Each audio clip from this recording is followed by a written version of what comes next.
ॐ अथ श्री सदाशिवध्यानम्।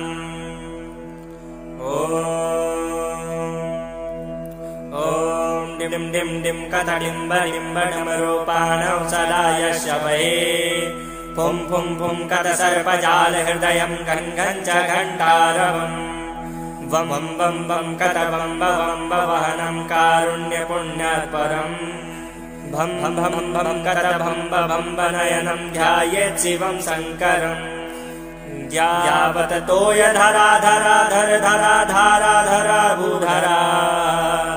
यावत् चारु सुचारु चारु चमरं चामीकरं चामरम् यावत् रावण राम राम रमणं रामायणे श्रूयताम् तावत् भोग विभोग भोगमतुलं योगायते नित्यशः।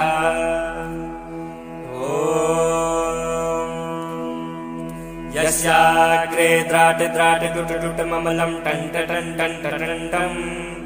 तैलं तैलं तु तैलं कुकु कुकु कुं संघं खं खं डं सं डुडं सं डुहि डुहि चकितं भूपकं भूयनालम् ध्यायस्ते विप्रगाहे सवलति सवसः पातु वः चन्द्रचूड गात्रं भस्मसितं सितं च हसितं हस्ते कपालं सितं खट्वाङ्ग च सितं सितः च वृषभः कर्णे सिते कुण्डले गङ्गाफने सिता जटा पशुपते चन्द्रराशिको मूर्धनि सोमं सर्वसितो ददातु विभवं पापक्षयं सर्वदा।